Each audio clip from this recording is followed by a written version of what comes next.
Business Coaching kembali kami hadirkan untuk Anda semua listener. Kita bahas tentang pentingnya mendesain value di dalam bisnis. Nah, sebelum ke narasumber kita sore hari ini, mungkin Coach Isan nih melengkapi apa yang ingin disampaikan tadi juga Coach sebelum ke Kak Indra ya. Oke. Udah jelas suaranya? Jelas. Oke. Value. Jadi kenapa value penting? Karena gini, banyak para pebisnis itu kan fokusnya kepada penjualan kan, karena kalau nggak ada penjualan ya bisnisnya nggak ada aliran darahnya katanya kan gitu ya. Apa itu cash flow ya kan? Jadi cash flow itu kayak aliran darah, artinya kalau kayak manusia makhluk hidup kalau nggak ada aliran darah berarti mati. Nah, terus untuk menghasilkan aliran darah itu dari mana? Dari penjualan. Nah, padahal ada hal-hal yang lebih bernilai. Maksudnya gini, orang kan membeli sesuatu, konsumen membeli sesuatu kan ada nilai yang dia tukarkan gitu. Kalau hanya berhenti kepada functional value, nilai fungsi dari suatu produk, maka kita bisa terjebak kepada komoditi, ya kan? Jadi kalau kita misalnya nih, ibaratkan kopi ya. Nah, kalau cuma biji kopinya gitu ya, mungkin nggak semahal dengan yang sudah dicantumkan logo tertentu ya, logo coffee shop tertentu gitu ya. Nah, di sini yang ketika ada logo tertentu ya, banyak sekarang di Indonesia brand-brand coffee shop yang keren-keren gitu ya, nilainya itu udah berbeda gitu ya. Bukan hanya kita mengkonsumsi kopi, tapi bagaimana kita melihat dan dilihat, kita ngopi di situ gitu. Tempatnya. Ya, seen and to be seen gitu kan, ngelihat dan untuk dilihat gitu. Nah, itu kan ada nilai emosional. Nah, selain nilai emosional, ada namanya nilai personal. Nah, ini yang benar-benar hanya pembeli ya yang mengetahuinya. Iya, bagaimana motivasi dia membeli kan gitu. Tapi ini tentu bisa diciptakan juga melalui riset. Ya, melalui riset. Apakah nilai personal si penjual, ya pemilik brand gitu, pemilik usaha bisa disamain dengan nilai si pembelinya gitu. Nah, di saat itulah orang tuh ngerasa kok kita cocok ya gitu ya. Padahal berbeda dengan nilai fungsional dan emosionalnya, karena itu udah lewat gitu. Nah, inilah bagaimana kita engage sama customer kita menjalin hubungan yang erat gitu ya sama customer kita sampai ya seumur hidup. Nah, ini harus dipahami gitu. Nah, tentu untuk kesana Mbak harus punya value tersendiri dulu. Nah, ciptakan value-nya, desain value-nya. Nah, apa sih nilai penting ya, value atau nilai penting yang harus ada di diri seorang pebisnis dan di bisnisnya. Nah, Kak Indra kali ini beliau sudah merancang value itu sendiri. Padahal beliau perancang, nanti kita dengar ya. Dia mau dibocorin. Padahal beliau perancang juga gitu, desainer. Tapi itu nggak cukup. Harus ada ruh, harus ada emosional dan personal value yang dia masukkan dalam rancangannya. Ya, apa itu rancangannya kita dengar langsung. Mana nih suaranya Kak Indra? Halo. Perancang atau pendesain nih sama aja ya. Kak Indra mungkin boleh cerita nih. Terkait tadi masalah value, benar kata Ko Iksan. Sebenarnya value itu adalah hal yang paling penting untuk kita memulai sesuatu. Berangkat dari saya yang dulu gitu. Jadi sebenarnya gini, cerita sedikit. Saya udah punya habit yang baik waktu itu, cuma saya nggak punya value. Saya punya habit yang baik sehingga ada desainer, salah satu desainer terbaik Indonesia, Dian Pelangi, hire saya untuk bisa gabung di timnya. Tapi saat itu saya nggak tahu artinya value gitu. Setelah dari Jakarta terus pulang ke Medan memulai karir, tadinya mau jadi fashion designer gitu. Cuma karena nggak ada value-nya, nggak gagal. Jadi sekarang jadinya fashion trainer yang akan menghasilkan desainer. Gitu. Jadi alhamdulillah sekarang dengan bergabungnya Kak Indra di kelas di Mau Bisnis, sekarang aku udah punya value Mbak gitu. Untuk sebetulnya value kalau bagi aku sendiri adalah sebagai penjaganya kita untuk selanjutnya kita mau ke titik mana. Jadi itulah ininya, kayak macam koridornya, itu koridornya gitu. Iya. Jadi kita punya koridor untuk mencapai impian kita gitu. Jadi terkait value aku sendiri namanya juga udah Kain, Kaindra. Jadi value aku juga kain. Kain Jadi juga. nggak jauh-jauh dari kain. Jadi kainnya itu ada K, komitmen, konsisten, dan kredibilitas. Terus A-nya itu autentik, kemudian I-nya inovatif, dan M-nya itu nice gitu. Kita harus nice ke semua orang biar semuanya yang KAI itu berjalan baik dengan adanya N yang tadi. Jadi sesuai namanya, value-nya juga tetap Kain, dipanggilnya juga sehari-hari Kain gitu. Dan emang Tukang kain. tukang kain. Cita-citanya orang tahu Kain, orang tahu Kaindra gitu. Oke. Kayak kerinduannya itu ya, Iya. Kaindra ya. Taunya Kaindra nih. Iya, benar. Karena unik ya. Oke, Coach Susan, itu yang disampaikan Kak Indra tadi, ternyata habit aja nggak cukup nih, harus punya value, Yes. gitu ya. Oke, apakah value yang disampaikan Kak Indra tadi cukup, Coach, atau seperti apa? Nah itu dia tadi menjawab personal ya, karena hanya si pemilik brandnya, si ownernya sendiri yang merasakan itu oke gitu, cukup. Nah namun di dalam program coaching kan terus validasi nih. Ada lagi yang lain? Oh ada coach, yang K-nya itu kredibel dan lain-lain tadi ya, komitmen dan lain-lain. Nah terus apalagi sampai mentok, oh udah itu aja, kayaknya itu udah hal-hal prinsip yang aku mau ada di usaha ini, yang mau dan menjaga apa sih habit yang kita inginkan gitu. Kadang-kadang kan namanya habit kan kita ada sisi bad side dan good side gitu ya. Nah value ini untuk menjaga para pebisnis bagaimana bisa performance-nya tetap di good side gitu. Nah jadi kan kita perlu support oleh diri kita sendiri loh gitu. Karena kalau nggak kita bisa install value kita ya maka habitnya nggak oke. Gitu kayak seperti pebisnis yang lain, aku selalu bilang ketika tidak ada CEO di bisnisnya dia harus jadi CEO dulu dong.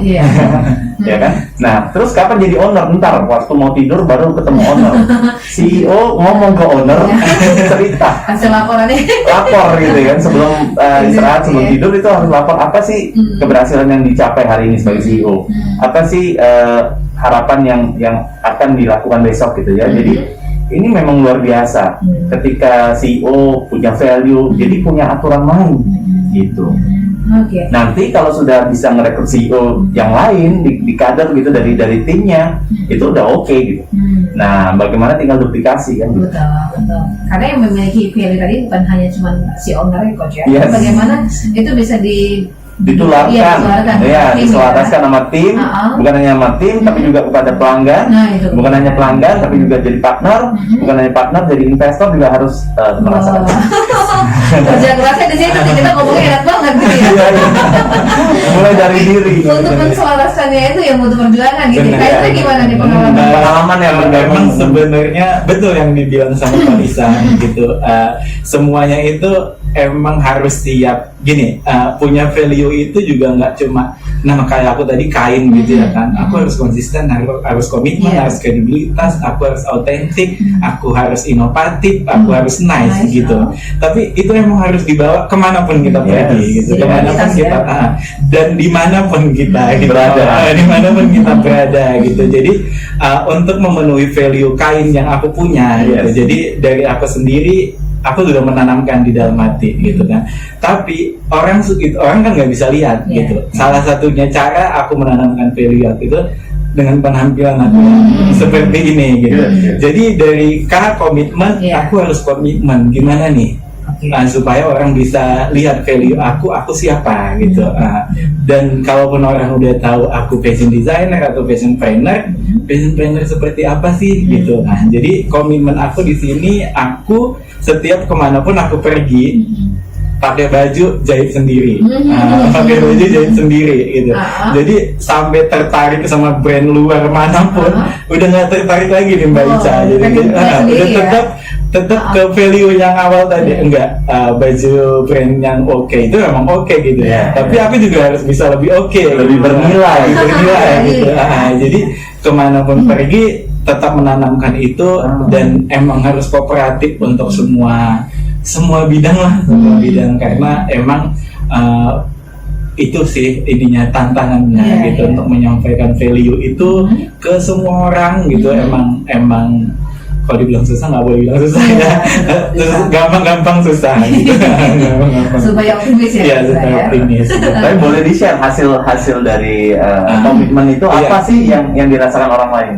Alhamdulillah sekarang udah banyak sekali yang dirasa setelah kita menanamkan value ke diri kita sendiri. Misalnya dulu pulang ke Medan, aku pengen istilahnya punya teman yang lebih baik gitu, yang bisa saling menyemangatin gitu. Tapi kalau kita nggak nyemangatin diri kita sendiri, ya itu nggak bakalan datang gitu kan. Dengan adanya value tadi, ya mau kemana pun aku harus seperti ini, mau kemana pun aku harus seperti ini gitu. Ujungnya semesta menjawab. Nah, semesta menjawab, dan alhamdulillah sekarang udah mulai, karena kesulitan aku sebenarnya gini. Aku itu nggak punya circle dengan kehidupanku yang sekarang gitu. Jadi dulu sekolahnya beda, lingkungannya beda, dan sekarang jadinya apa, itu nggak nyambung, semuanya nggak nyambung. Tapi dengan adanya value yang sekarang aku tanamkan, semua istilahnya aku mau jadi apa sudah mulai bersambut dengan orang-orang yang udah mulai mau berpartner dengan kita gitu, mau sudah ada lah Mbak Ica istilahnya orang-orang yang sudah melihat value kita gitu. Jadi dia kayak gitu, kok bisa kayak gitu ya gitu, ada apa gitu, orang sudah mulai mempertanyakan gitu kan dalam hatinya. Dan alhamdulillahnya lagi pada saat aku pergi kemanapun gitu kan, kalau dulu ya kita ke kafe gitu ya kan, kita disapa sama pelayannya aja udah senang ya gitu. Tapi sekarang itu beda, karena udah menanamkan value, yang nyapanya itu yang punya kafenya gitu. Jadi aku merasakan itu setelah aku menanamkan value-ku gitu. Jadi kemanapun aku pergi, misalnya ke toko kain gitu kan, memang orang-orang penting yang ada di toko kain itulah yang mulai menyapa kita gitu. Sudah tidak pelayannya lagi, pelayannya tetap melayani tapi lebih dari yang kita mau gitu. Jadi kemanapun kita pergi dengan menanamkan value yang kita punya, insya Allah semesta pasti menyambut lah gitu. Kak Indra sendiri kan sebenarnya terbilang belum cukup lama gitu ya, maksudnya sangat ya kayak gitu ya, karena tadi seperti kata Kak Indra, dari mana jadinya kemana gitu ya, sampai akhirnya ketemu value itu yang membuat Kak Indra, oh ini nih aku nih, jadi kemanapun ini value-nya gitu ya. Nah Kak Indra sendiri menemukan value itu apakah dari awal atau setelah kebentur-bentur dulu baru value-nya dapet nih, gimana ceritanya? Enggak, dari awal semua ada prosesnya ya Mbak. Jadi aku itu dapat value-nya itu setelah aku jatuh sebenarnya. Setelah kayak pulang ke Medan, awalnya itu cuma terima orderan jahit baju namanya juga bertahan hidup ya gitu, ngikutin selera orang gitu, dan jahit buat. Tapi setelah hampir 2 tahun aku ngerasa aku nggak bisa gini terus gitu, tapi aku nggak tahu mau kemana gitu. Tapi singkat ceritanya aku ketemu mau bisnis, mulai itu. Jadi dulu agak sedikit flashback, ketemu Coach Ihsan, pertama kali ketemu di desainer gitu kan. Coach Ihsan langsung bilang, jadi fashion designer apakah keputusan yang terbaik? Dalam hati aku tuh ngedumel tuh, aku udah capek 2 tahun gitu kan, masa itu ngeliatnya apa, tapi ternyata emang betul gitu. Tapi sekarang gini, cita-citanya bertambah lagi Mbak Ica setelah gabung di Mo Bisnis, terus aku udah punya value sendiri gitu. Emang dulu kepengen jadi desainer di Medan, tapi sekarang jadinya pengen mencetak desainer. Nah ini udah level entrepreneur. Oh iya benar. Tadi cuma sekedar jahit, apa minta gue kasih deh. Sekarang membangun mitra, kemitraan. Itu yang jadi mimpi selanjutnya. Doain juga bisa. Oke. Luar biasa ya. Oke, kita break dulu ya Coach ya. Karena Mbak Ici kita break dulu, nanti kita akan kembali di segmen selanjutnya. Sebenarnya kita masih bahas tentang pentingnya mendesain value di dalam bisnis Anda. Ini bukan cuma untuk desainer loh ya. Ini untuk semua jenis bisnis Anda apapun, perlu sekali untuk kita mendesain value. Nah, kita masih akan bahas di 2 segmen selanjutnya. Kalian break dulu, kami akan kembali usai jeda.